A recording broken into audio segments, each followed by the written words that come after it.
तपाई यतिखेर हेर्दै हुनुहुन्छ त्रिशुली खबर टिभी। 24 घण्टा ताजा खबरको लागि हाम्रो च्यानललाई सब्स्क्राइब गर्नुहोला, नजिक रहेको बेल आइकन दबाई हामीसँग जोडिनुहोला।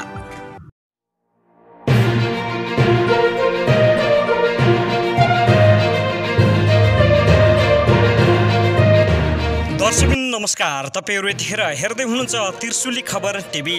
त्रिशुली खबर टिभीमा तपाईहरुलाई स्वागत छ।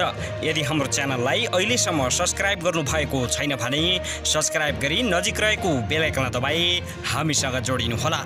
दर्शकबिन आज हामी तपाईहरु माझ नेपाल र भारत बीचको सीमा विवाद बारे पछिल्लो अपडेट लिएर उपस्थित भइसकेका छौं। यो भिडियोलाई अन्तिमसम्म हेरी हामीलाई साथ दिनुहोला। दर्शकबिन सक्दो शेयर गर्न पनि नभुल्नुहोला। पछिल्लो समयमा नेपाल सरकारले कालापानी, लिपुलेक र लिम्पियाधुरालाई समेटेर नयाँ नक्सा पारित गरिसकेपछि भारतले बारम्बार विरोध गर्दै आएको छ।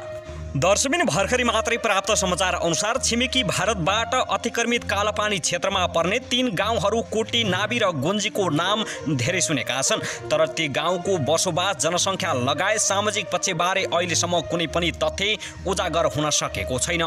भारतले अतिक्रमित गर्दै आएको नेपाली भूमिमा भारतको सैनिक मात्रै उपस्थिति छैन, दशकौंदेखि भारतीय शासक व्यवस्थाकै अभ्यास पनि भइरहेको छ। पञ्चायत व्यवस्था अन्तर्गत अतिक्रमित क्षेत्रमा 3 वटा ग्रामीण पञ्चायत छन्। लिम्पियाधुराबाट बगेर आउने महाकाली नदीको पूर्वी किनारमा रहेको गोन्जी गाउँ र पश्चिमी किनारमा रहेको नपलच्यु गाउँको क्षेत्र जोडेर गोन्जी ग्राम पञ्चायत बनाइएको छ। महाकालीको दुवै किनारको बस्तीलाई एकसाथ जोडेर ग्राम पञ्चायतको संरचना बनाउँदा भारतीय पक्षले चलाखी गरेको देखिन्छ। महाकाली नदीको दुवै तर्फबाट बस्तीलाई भारतकै क्षेत्र देखाउने उद्देश्यले पञ्चायतको यस्तो संरचना बनाइएको ब्याज क्षेत्रका बासिन्दा बताउँछन्।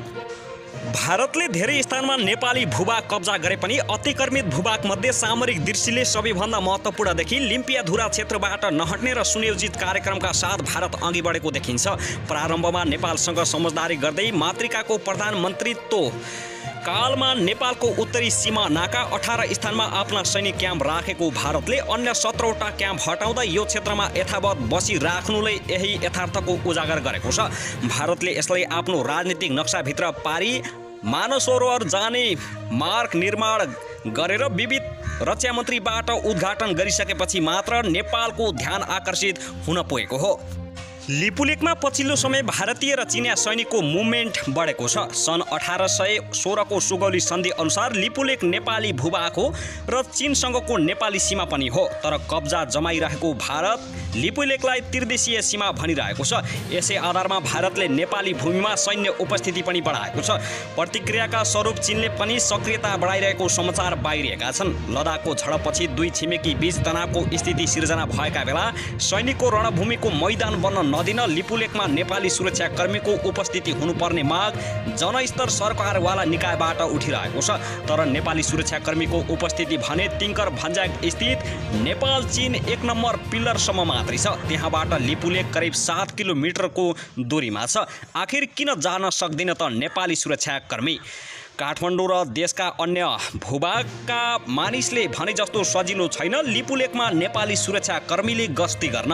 त्यसो त नेपाली सुरक्षाकर्मी लिपुलेक जान डराएका पनि होइनन्। सरकारले एकातिर उनीहरूलाई त्यहाँ जान निर्देशन समेत दिएको छैन भने अर्कोतिर जानका लागि अवस्था पनि सहज रहेको छैन। लिपुलेक जाने 2 मार्ग छन्, दक्षिणतर्फ कालापानी र उत्तरतर्फ तिङ्कर भन्ज्याङ। कालापानीको बाटो माथिल्लो कोवासम्म मात्रै मुस्किलले गस्ती गर्न दिएको छ भारतीय एसएसबीले। त्यसभन्दा अगाडि बढ्न दिँदैन। अर्कोतिर भन्ज्याङको बाटो भौगोलिक रूपमा अप्ठ्यारो छ। बाह्रैमासे हिउँ र लेक लाग्ने भएकाले यहाँबाट सजिलै गस्ती असम्भव छ। भइहाले पनि दुवै मार्गमा भारतीय सुरक्षाकर्मी हतियार बोकेर बसेको छ। सरकारी अधिकारीहरू हतियार सहित बसेको ठाउँमा हतियारधारी अर्धसैन्य बल पठाउँदा मुठभेड हुन सक्ने बताउँछन्।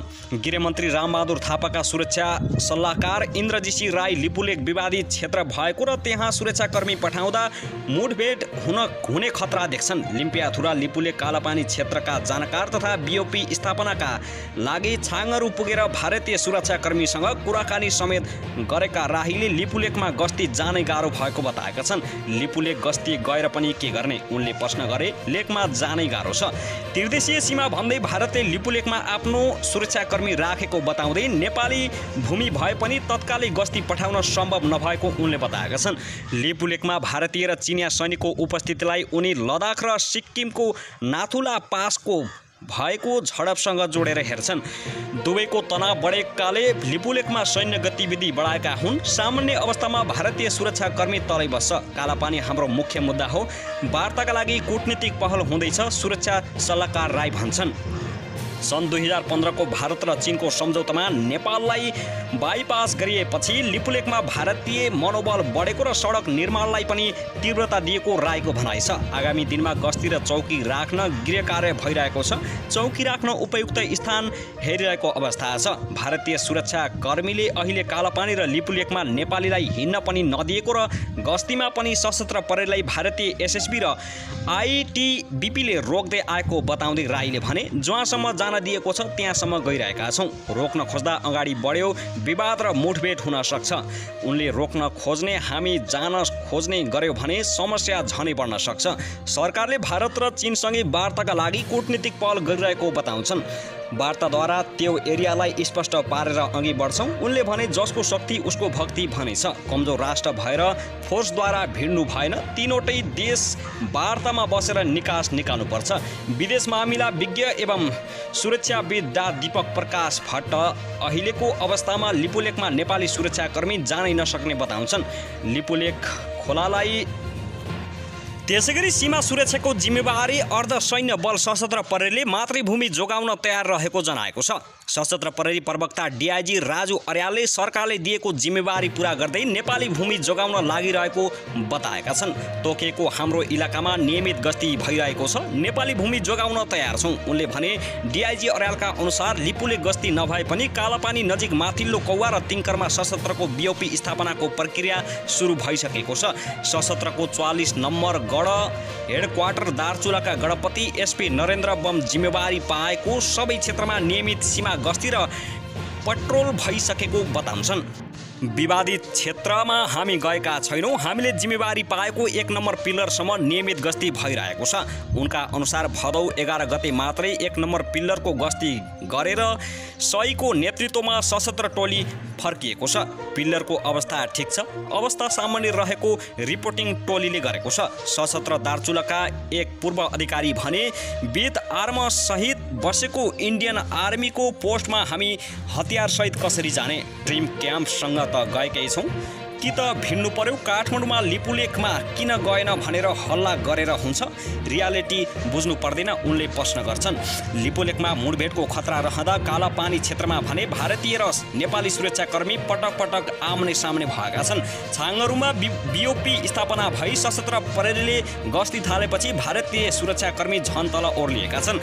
सशस्त्र प्रहरीलाई आफ्नो भूमिमा गस्तीमा जान समेत रोकिएको छ। गस्ती आएको थाहा पाउने बित्तिकै भारतीय सुरक्षाकर्मी ओरै आएर रोक्ने गरेका छन्।